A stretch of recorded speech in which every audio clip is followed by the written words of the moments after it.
Captain, we've got packed forces on the channel coming in at 170. We're running out of ammunition. Okay, We're going to be out of that in running any second. scans over here. We need to get to the other sector. We need to bring the drones in before we get to war. Everyone, quiet. Hi, Captain. Quiet on the bridge. I can't tell what any of you were trying to tell me. Well, I was just talking about how... I was just trying to... Yeah, this is exactly the problem. You're all talking at once.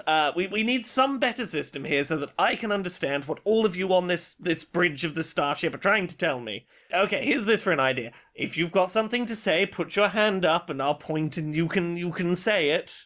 Do you think that's going to work? Yes, I see you with the hand up. Captain, we've got enemy forces coming in at 170. Okay, who's next? Yep, we're aware of those. Which ones should we fire at? They are firing at us quite quickly. We should probably speed this up. No. We got to be sensible communication, everyone. Should have put the shield up, Captain. Probably. This is maybe a little slow. Shields up, Captain. This is a little slow, perhaps.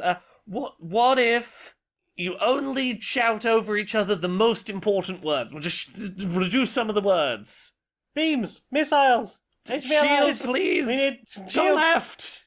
170! Okay, drones! Drones, do we have them or do we not? Dronant! See, this is working. This is an efficient way to run a ship. Captain, the warp core's going critical. Warp core critical would have done just fine, I think. Should we get to the escape pods, Captain? Escape pods now. 3 words. Good efficient ship design. Ah! Brilliant. 1 word.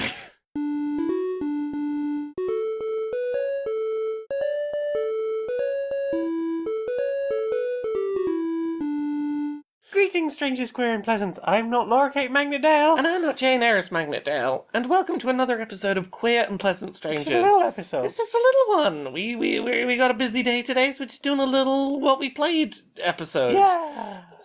Should we jump right into it? Leap in. What you been playing this week? We together finished our playthrough of Abiotic Factor. We did. It's only taken us, I'm gonna say, somewhere between 6 months and a year, probably. Certainly, I think we were heading towards 100 hours by the time we finished. Well, you were heading toward 100 hours. No, I'd already hit 120 hours in my own playthrough. I was talking about specifically this save. You reckon we've put that many hours in? Well, I did. There were at least a couple of days where I went in and just got resources so that our next mission could just be go and do the thing, rather than start doing a thing, going, oh no, we don't have enough of this. Ah, yes. Well, we talked about this game before. This is the one where it's your first day working in a science facility underground, and it quickly becomes apparent, it's full of SCP-style spooky things from other dimensions. And yeah, it's doing some SCP stuff, it's doing some Half-Life stuff. Yeah, and it's all on lockdown. Oops, you're trapped in with, I don't know, the video game cabinet that if you touch it, it's real, or the creature that if it's you gotta look at it so it don't kill you and such. And then the cold version of the creature that that you have to look at or it kill you. Yeah. We've been chipping away at this for a while. Yes. And I will say this. I don't know if I would have enjoyed this game necessarily single player. Mm-hmm. It's a bit of a slog. It seems like a bit of a slog, and having someone who knows where they're going and where the things we're looking for are, and the general flow of what is important to be focusing on making and what isn't. Yeah. Definitely made this feel more in line with the pacing of a linear adventure than it would have otherwise done. Yeah, there are plenty of places in this game where if you don't already know what you're doing, you could spend resources on something going, oh, well, that's a new thing I've unlocked, I've built the new thing. Yeah. And that not necessarily being the best option for you. Oh, I used up all of that very hard to get resource on a thing that's not really helping me progress. Instead of, it turns out I should have saved it up for this. Yeah, because there's at least a few things that you only get from enemy drops, which you kind of have to start farming at least a little bit. And, the number of times you were like, ooh, could we upgrade this thing? It's we could, but that is going to mean that we're going to use an upgrade material that we really want to hold on to. We really are desperate to. And, we probably did the most streamlined version of this game. Yeah. By virtue of knowing where we were going a lot of the time. But also because this game has a lot of options for if you just want to take mechanics and go, I'm not really interested in that, we'll just stop that being a mechanic. Yeah, we did have a lot of things set up in the game for not having to worry too much about Oh, you dropped your stuff when you died. yeah, we or- turned off like death chests. We turned off stuff getting damaged when you died. I think towards the end we also turned off item durability. Yeah, I think we still to a had degree. durability. I don't know. None of my armor. Oh, needed my any armor was repairs. going down in that final session. Interesting. But yeah, we definitely turned off some things so that it would be a little less repetition. And even then, the late game was a bit, okay, I'm going to stay in this area farming this item for like 40 minutes while you go off and get these items. Yeah, to be fair, I did say, like, once we'd cleared the majority of those things out, it would probably be quicker to come out of yeah. there, let the portal reset and go back in. And you were like, no, I'm going to stay here. Yeah, but I Okay. mean, the point I think regardless remains that we would have had to leave and come back to that area and do another batch. I don't know if it would have been that much quicker. I think it probably would have been, because there was a lot of time when you were just like, I'm really struggling to find anything else. Like, well, if you come out of there, all the enemies will respawn at midnight. Yeah, well, I did come out when I stopped finding things. I Yeah. stayed in while there were still things to find. Yeah. But I think, generally speaking, there is like a bit of needing quite large amounts of some quite rare items toward the end. Yes. I mean, I think some of that is the fact that we knew where we were going. Yeah. And if we hadn't known where we were going, there is a greater chance we would have just been picking up more of the basic stuff as we went through the Yeah. first time, because by virtue of like making mistakes and not quite knowing where we were going. That's fair. I will... yeah. But like specifically, it was tactical scrap, arcane scrap, and platonic carapace and platonic blood. Those were like the main things we needed towards the end, because just about everything you need towards the end of the game is like, have you made transuroric super alloy? And- no, I haven't. And this is I kind can't of... carry radiation in my pocket. This is kind of the point I guess I'm getting to, is toward the end of the game there is a bit of a convergence of everything needs the same handful of things to be made toward the Yes. end, and it means that rather than like getting a few of a lot of things, it's a lot of get a lot of this one thing. Get a lot of these four things It- specifically it- to make a lot transuroric of- super A alloy. lot of things become completely irrelevant in the last few hours of the game because you just need that handful of things that make the good stuff. Yeah. And the finale, the great spectacle, that final fight. But it is way too spongy. Yeah, it could have been like a third of the length and probably still felt a little on the long side.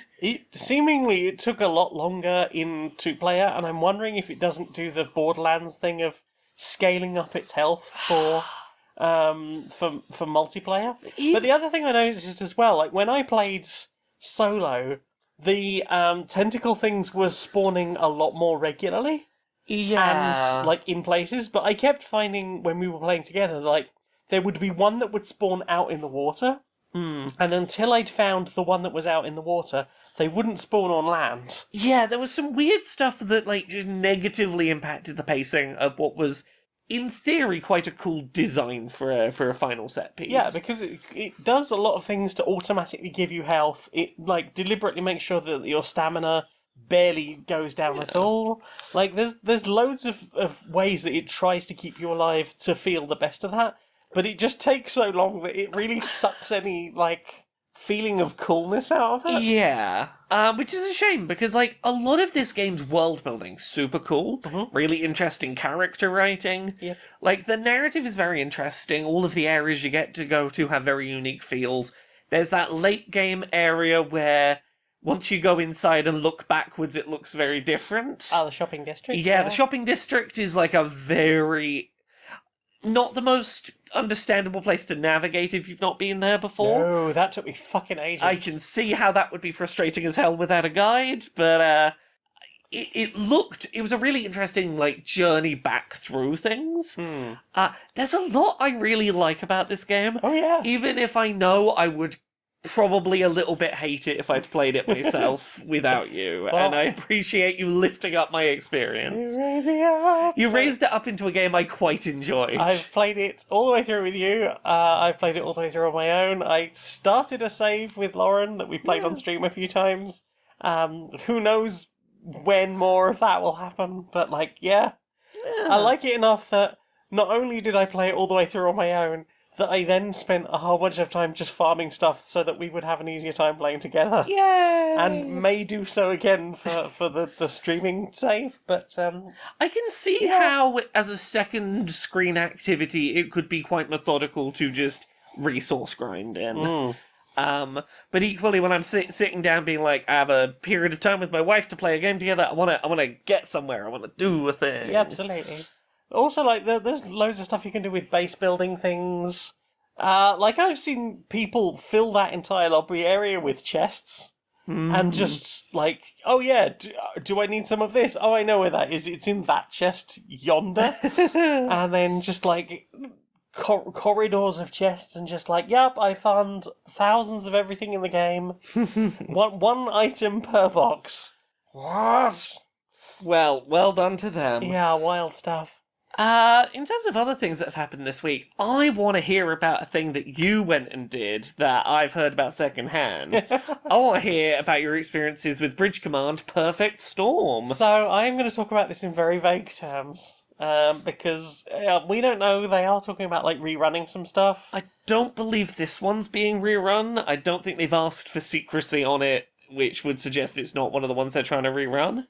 So, I don't know, do I spoil it then? I don't know. I think we can talk about it in spoiler-light terms. We'll talk in spoiler-light terms. So, I went to a Bridge Command special event. Yes. Which we'd sort of seen on the website, but we'd never actually managed to get to one. Yeah, and then the first one that was happening was when I went to go see the Northern Boys, and the next two after that had already fully booked by the time we found Bridge Command. Yes. But these are, I believe, the last Saturday of the month they do these as like a 3 to 4 hour long, 40-ish people big story event. Yeah, it was like 7 till nearly 11. Yeah. And it was basically 4 watches that were sort of divided up. And we had met someone who said that they'd been to one of these special events as basically their first Bridge Command experience, which seemed massively overwhelming. And they'd said that they'd basically ended up, because they didn't really know anyone or didn't know like any plot stuff, they didn't really feel like they were as included. And I have to say that I think they have heard that feedback and done a lot to make sure that wherever you are, there is stuff going on. Yes. And I'm going to talk about it first in positive light, and then I'm going to talk about some of the things that I personally, as a disabled person, struggled with. Yeah. But so we had sort of quite early on, like the plot concept was introduced. In fact, before we'd even got there, the concept was introduced. There is a nebula storm happening, and we're going to basically try and scan it. The plan is we're going to fly into the eye of the storm, and then we're going to like do all these cool scans on it, and we're going to get loads of cool scientific information. Yeah, and the storm might do some damage, so we're then going to go out and like help anyone the storm has hurt or whatever, and that's going to be the evening. Exactly, that was not the evening. No, they sure did pull a switcheroo on you. Almost immediately, we found ourselves elsewhere, and we had to deal with a lot of very sensitive diplomatic decisions. Yep. So I was on one of the 2 crews that went out first. Yeah. And rather than being like a full 2 hour and 45 minute like mission, with like training and all the other and like a proper briefing, it was like, okay, the nebula storm has happened. Go out and do thing. Yeah. We'll send a person with you, and they'll be like your like senior officer in charge. And we hadn't even like picked roles of where we were going to be on the ship. We just ran onto the ship and we're just like, I guess I'll be beam weapons. There's going to be a lot of things you say during this that really remind me of some of the aspects of the campaign that I did recently. In that, it's certainly not the case for every campaign mission, but there were some campaign missions that had unique structure to them in such a way that maybe there was a little less time for briefing, maybe a little more, we got to pick what we're going to do to help out on the fly of it all. Definitely seems like some of that going on. Yeah, we had, so yeah, as I said, we went out on the first mission and we came back with someone. The other crew came back with a person, like both diplomats. And then we had like a whole bunch of negotiating. We had like whispers in the ears from, like, senior officers being like, hey, you need to keep an eye on this person. You need to make sure that they stay alive because they are a target for assassination. Cool. I'll sit with them and just have a nice chat and maybe offer them a fizzy kitten at some point. And who knows, that might interfere with things in the future, but I'll take the risk of citric acid and kittens. Then, like, there was a whole bunch of, like, paperwork to look through. There were maps of the mess, the bar area, where it was like, hey, can you find anything in this area? So someone goes diving under a chair and pulls out some piece of equipment, and someone, like, goes, like, behind the bar and gets a piece of equipment, and then someone turns up with a bunch of wire, and then somebody else has got, like, a document, and they're slowly, like, connecting all these pieces together to make some sort of space thing. It almost sounds from the outside like what was going on was, like, first of all, it sounds like the fact that they split you into, like, predefined groups of 10 on specific things really helped with that, making sure everyone had stuff to do and was, like, you know, around to specific tasks. But, like, it sounds like if you had, like, an anthology short series of, like, 4 different perspectives on one event, but all 4 episodes are playing at once. Yeah, it feels like you could easily make this a mini-series and show it from different people's perspectives. Yeah, but all 4 are happening at once, and you just gotta pick whichever thread of the mini-series you can follow. Yeah, so, like, we got back from our mission, and at which point, like, apparently one of the watchers had sat down with a whiteboard and just filled out this entire thing of, like charts working out, like, shield resonances and things, and, like, sort of all different, like, frequencies and things. I didn't fully understand the chart. I did take a picture of it. And, like, all of these notes, apparently someone else had been basically charged with writing they spent 40 minutes writing a protocol for how things should be handled in this situation, and then the next 4 hours, everyone fucking ignored it. So, fun fact, I've been helping with those protocols since Perfect Storm happened. So the written version of those protocols that now exists, starts with a preface of, hey, turns out this time it was fine that we didn't follow these protocols. We can't guarantee that will be the case in future. Next time, we gotta actually follow this shit. We are really lucky that us not following the protocol turned out to be fine. This is our prime directive, basically. Yeah, I helped legalese some of the protocol points earlier today, and that was fun. It's and I'm glad that, like, even though you didn't make it to the event, you've really felt like a big part of it. By really getting in on the Discord. The Discord is, like, the big place to be if you want to keep RPing outside of the actual games. So then, like, the other 2 teams went out, and we were left with a slightly quieter bar to sort of try and manage things, but we had, like, actors just, like, coming over and interacting with the actor that we were sat with. We had, like, senior officers coming over and, like, either whispering things to us or telling us we needed to get things done. The other crew then came back with 2 other extras. 2 other, like, diplomatic-type figures. One of whom was not very diplomatic at all. And nearly started a fight with one of the senior officers by just being kind of a dick. But in a way that was very much in line with what that character was supposed to be. But by the time we had people looking after 4 separate diplomats, and the senior staff kind of freaking out about various issues, like the fact that they couldn't get the shields up on the warspite, trying to, like, make equipment, going through, like, reams of paperwork, which was all very legible, I must say, so I think whatever you said to them about the campaign stuff... I do think they've taken on board my critiques of some of their harder-to-understand text formatting in mission-critical documents. Yeah, there was a lot going on by that time, and I think that's about the time I really started to struggle with the reasons, like, I generally don't go out to, like, pubs, because of an evening, unless it's, like, a really tiny, quiet pub, I just can't process having a conversation with the person at the table in front of me. Yes. Because there is so much other noise going on. Like, I've started to write my logs for the event. Like, I've written like an outline of it. It needs a bit of fleshing out, but I've written my outline for it. And at one point, I go, here is going from like the briefing room to the teleporter across the bar. Exactly what groups were doing what, and the fact that I was standing sort of like mostly briefing room side, but I could still hear loud conversations, many from actors who are projecting at each other, Yeah. all the way across the bar, and I was like, this is so overwhelming. It is. I imagine it's a lot.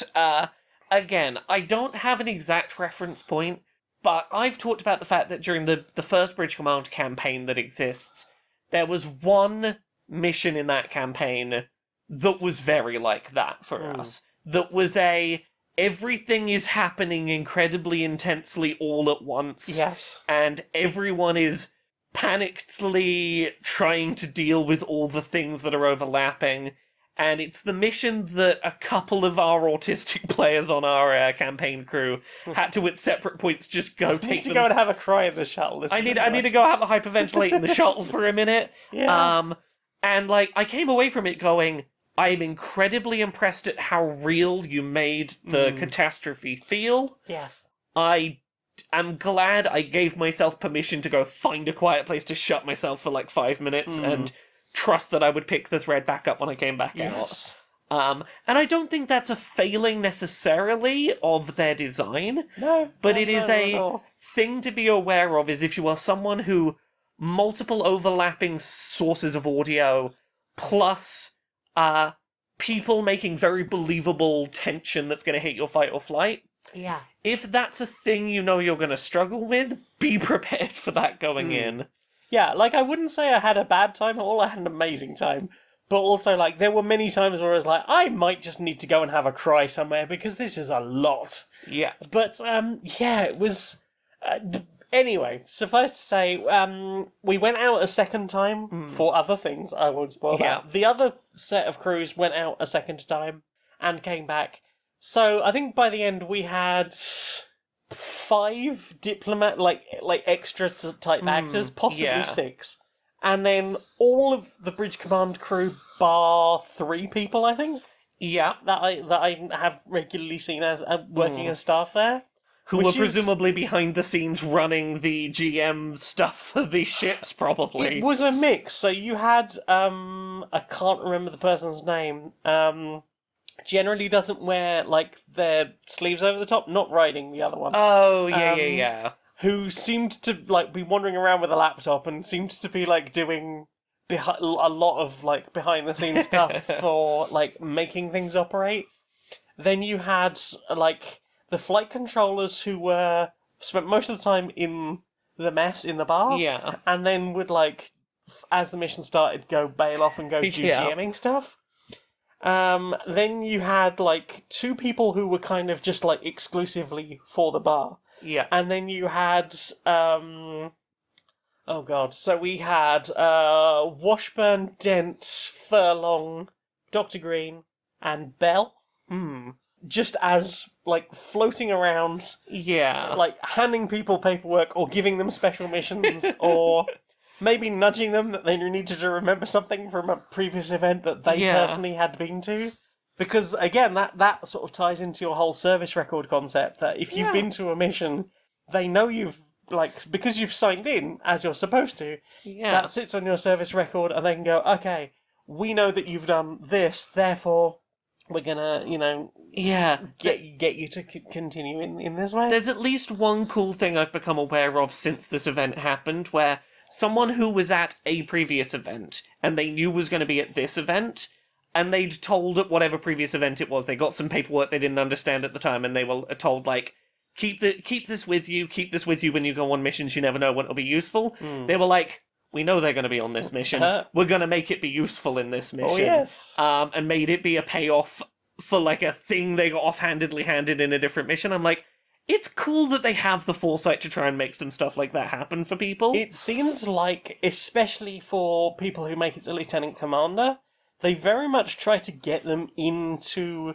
hey, we're going to give you for your dedication, we are going to just give you a bit of extra stuff that will, spiral into other things, and you can get other people involved. Yeah. But, it's a little bit of a secret, but also, you've got little missions if you want to do them. I think just about everyone does. It definitely seems like the more invested you get in Bridge Command, once you reach that certain threshold of, you are a good, reliable player that, we're happy for the community to think you are a good pillar of the community, and you've put the work in.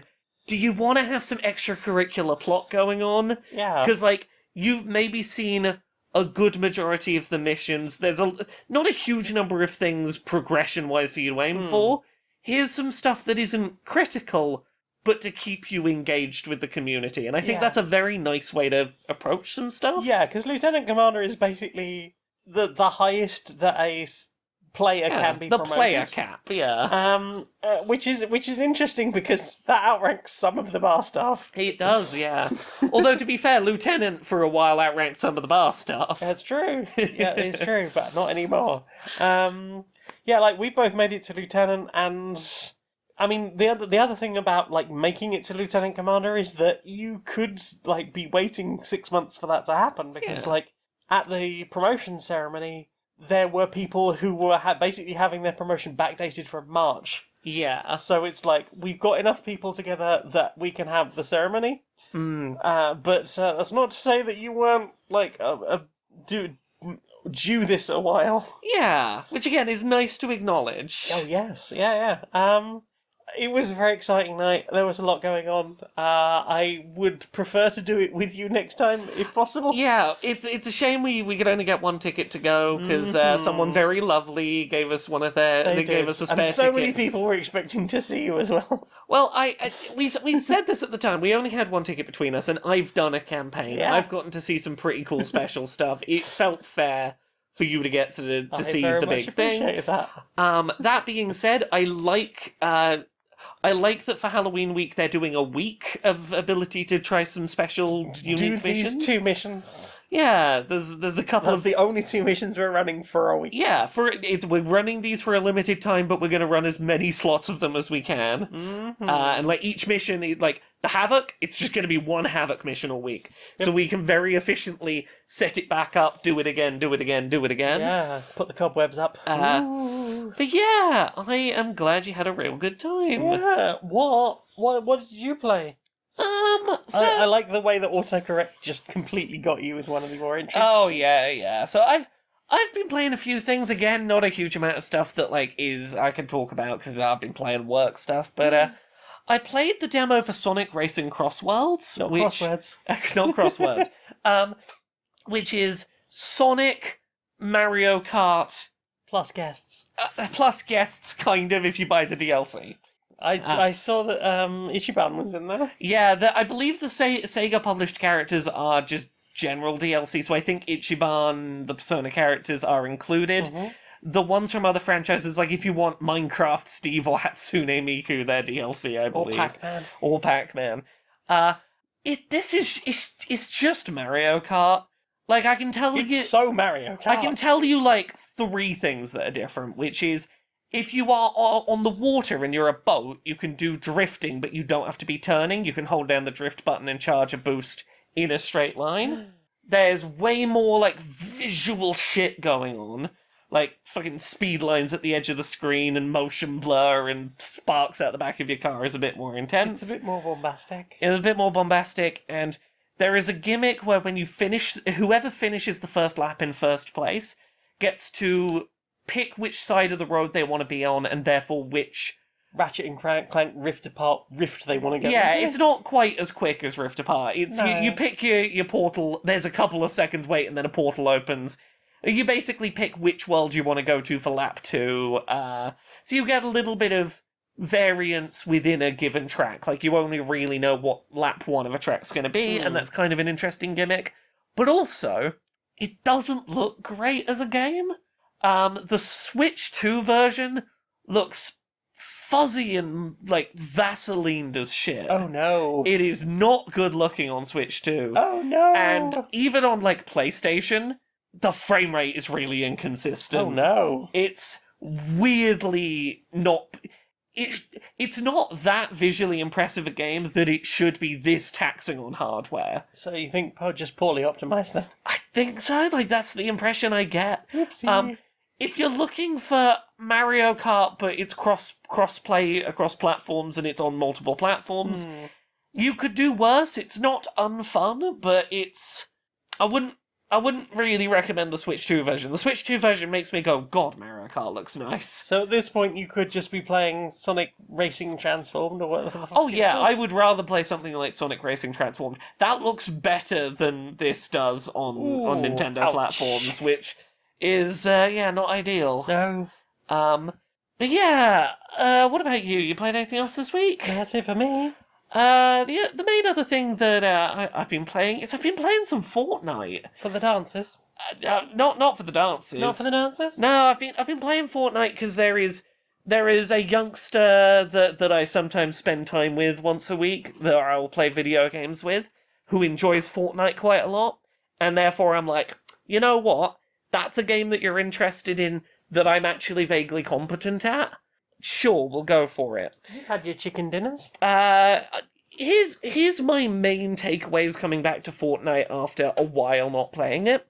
The Switch 2 port is really nice. It looks really good, runs at stable 60 frames a second. It is a very competent handheld version of that game. It doesn't have any of the compromises the Switch 1 version did. That's great. They got Power Rangers in it now. You can run around being a Power Ranger. I, at some point in history, had some Fortnite credit that I never did anything with. I assume that there is a free battle pass, and maybe I earned it in the free battle pass or something. I had enough to get a skin of a Power Ranger, so I'm running around as the pink Power Ranger. Hell yeah. What, Mighty Morphin, or? From Mighty Morphin, yep. The biggest positive to modern Fortnite is you can do Battle Royale, but no building.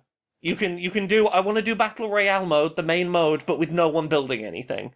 Because the building stuff is the thing that I always was terrible at in Fortnite. I was never one of the people that could be like, on the fly, I'm building like 15 walls around myself to make it impossible to work out where I've gone, and then I'm climbing a ladder and jumping on top of someone. I'm like, no, just make this a regular shooter where I can hide in a bush until there's only like 3 people left with my one good weapon I found, and then jump out of a bush and be like, haha, you all shot each other, bam, bam, bam, bam, bam, first place. That's kind of fun. I enjoy find a good weapon, hide in a hidey hole, pop out and steal the kill at the last minute. And that's my experience with Fortnite. It's kind of fun, even if also that game is every game now, and it's really confusing. I accidentally pressed D-pad down while on the main screen of Fortnite, and suddenly it was showing me like hundreds of sub-games that I could be playing that were largely like... Is it trying to be less problematic Roblox? It's trying to be, but most of the user-generated content it was showing me was like, here is a world that if you go into it, it'll bounce you between 2 bounce pads infinitely, and it'll get you infinite XP and finish the battle pass for you automatically. Or here is a world that is, we tried to make that indie game that's popular, but we tried to make it poorly in Fortnite. It's a lot of very... So it's just Roblox, then? It's very Roblox in its user-generated content stuff. It's very Roblox. But the core mode, I had a decent time shooting stuff. They got weird big guns now. It's very weird playing a game that has become like the Super Smash Brothers of shooters. I was running around as the pink Power Ranger shooting Master Chief from Halo, and that never has stopped feeling weird to me. Be like, oh, there's Thanos. Better shoot you with my bow and arrow because I'm the Pink Ranger. And there's Rick Sanchez and... Yeah. Oh, there's Ariana Grande. Gotta shoot Ariana Grande. Which feels really fucking weird after the whole Manchester Attack at Our Concert thing that existed a few years ago. Shooting Ariana Grande is a weird one. Yeah. It's a very strange video game. Yeah. But yeah, that's basically everything I've played this week. Well then, time for this. So I think what we need is some sort of product that doesn't really do anything, but we can just sell it to everyone and just sort of make it an essential thing. It's the thing they have to have. It'll make them young, it'll make them popular, it'll make them more beloved, Oh, yeah, it'll make them more important. I think that sort of thing. I mean, if such a product could do all those things, that I'm sure that would sell if it could do all Well, that. I mean, we just have to tell them it does that. Perhaps we could get it advertised by a Cardassian or something. Oh, I see. Just get someone that people have heard of who looks very beautiful to say, everything that's good in my life, it's 'cause of this. You could be just like me if you use the good cream. Ah, you could look eternally young and rich and successful if you had the good cream. The good cream. If you wanted to be as liked as I am, the good cream. If you wish to be as powerful as I am, the good cream. If you want friends and influence, the good cream. The good cream. I mean, you're selling me on the good cream. Can I offer you the good cream? Does it actually do those things?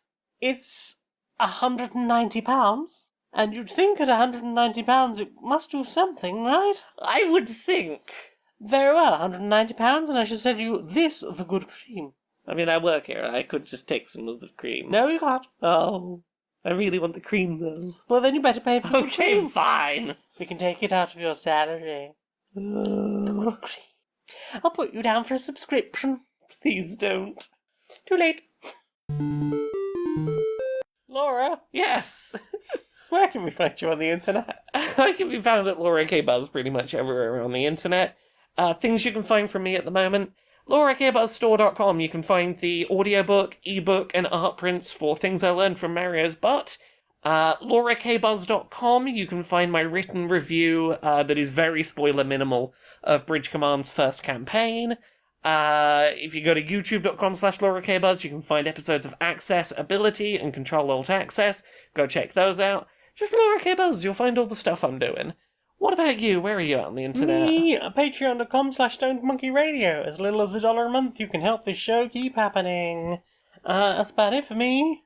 So, Laura, Yes? will you sing us out, please, darling? Until next time, be a stranger.